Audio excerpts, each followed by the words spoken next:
శక్ర ప్రవిద్వాన్ ప్రతిశతసహస్రః అదేవం విద్వాన్ నమృతభూతినామ్యం పత్తయరాయుండిదే యజ్ఞేన యజ్ఞ వైజంతదేవాః ఆడి ధర్మాన్ మాన్యాః ఏహనాత్మైవ యస్య సాధ్యాదిదేవః శాంతి శాంతి శాంతి ఏడుకొండలవాడ వెంకటరమణ గోవింద గోవింద ఆపద ముక్కులవాడ అనాథ రక్షక గోవింద గోవింద.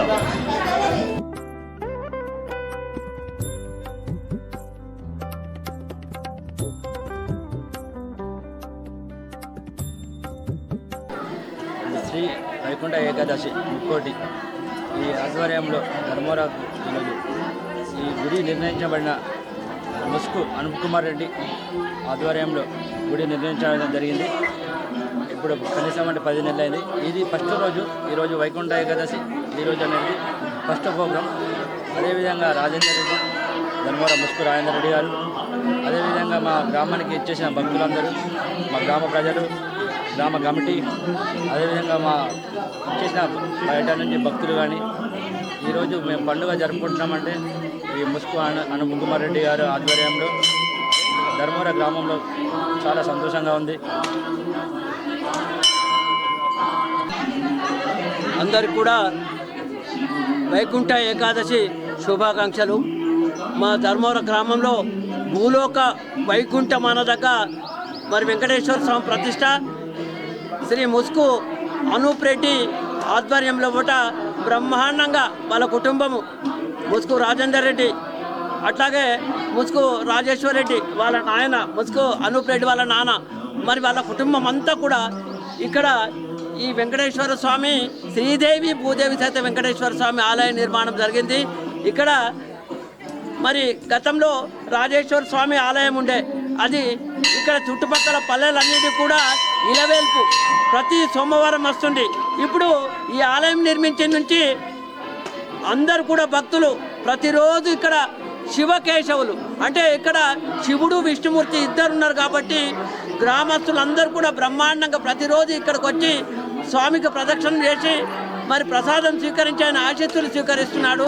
మరి అదేవిధంగా ముఖ్యంగా ప్రతి శనివారం నాడు భక్తులు పెద్ద సంఖ్యలో ఇక్కడ వెంకటేశ్వర ఆలయానికి వచ్చి వారి ఆశీస్సులు అందుకుంటున్నారు. మరి ఇక్కడ ఈ వైకుంఠ ఏకాదశి నాడు ప్రజలు చాలామంది భక్తులు ఉత్తర ద్వార దర్శనం కొరకు తమ దగ్గర ఉన్నటువంటి విష్ణు వెంకటేశ్వర స్వామి మరి లక్ష్మీనరసింహస్వామి ఆలయాలకు వెళ్తుంది. కానీ ఇప్పుడు ధర్మవరంలో ఆ బాధ తప్పింది. అనూప్ రెడ్డి ఆధ్వర్యంలో ఈ ఆలయ నిర్మాణం జరిగే బ్రహ్మాండమైనటువంటి ఆలయం సుమారు 1.5 కోటితో నిర్మించదగ్గది. ఇది ఒక ఈ వైకుంఠ దర్శనం ఫస్ట్ నిర్మించిన తర్వాత మొట్టమొదటి ఈ వైకుంఠ ఏకాదశి వచ్చింది. వైకుంఠ ఏకాదశి ప్రతి సంవత్సరము ధనుర్మాసంలో పౌర్ణమి ముందర వచ్చే ఏకాదశి నాడు ఈ యొక్క వైకుంఠ ఏకాదశి జరుపుకుంటారు. ఇది విష్ణుమూర్తికి అత్యంత ప్రీతిపాత్రమైనటువంటి తిథి కాబట్టి మరి భక్తులందరూ పామర జనం మొత్తం అందరూ పండిత పామర అనేది లేకుండా మరి ప్రజలందరూ కూడా ఇక్కడ వచ్చి ప్రొద్దు నుంచి ఇక్కడ ఉదయం 4 గంటల నుంచే వచ్చి స్వామికి లైన్ కట్టి దర్శనం చేసుకొని స్వామి ఆశీస్సులు పొంది ప్రసాదాన్ని స్వీకరించి తరిస్తున్నారు. ముఖ్యంగా ఇది ఒక ఆలయమే కాకుండా పరిసర ప్రాంతాలు కూడా పచ్చని చెట్లతోని మంచి లాన్, బ్యూటిఫుల్ లాన్, ఇది ఒక చక్కని కండ్లకింపుగా ఉండే ఈ లాన్తో ఇక్కడ విశ్రాంతి పొందుతున్నారు. మరి అదేవిధంగా వెంకటేశ్వరుని దర్శనం అయిన తర్వాత ఇక్కడ శివుడి దర్శనం కూడా చేసుకొని పునీతులు అవుతున్నారు. నిజంగా వారిని వారి కుటుంబస్తుల్ని ఎవరికి ముస్కు అనూప్ రెడ్డి వారి కుటుంబం, అట్లాగే ముస్కు రాజేందర్ రెడ్డి వాళ్ళు కానీ వాళ్ళ కుటుంబస్తులందరినీ కూడా వెంకటేశ్వర స్వామి చల్లగా చూడాలని చెప్పేసి, ఎందుకంటే ఇంతమందికి పుణ్యం వాళ్ళు చేయబట్టి వస్తున్నది ఇంతమంది ప్రజలందరికీ కూడా.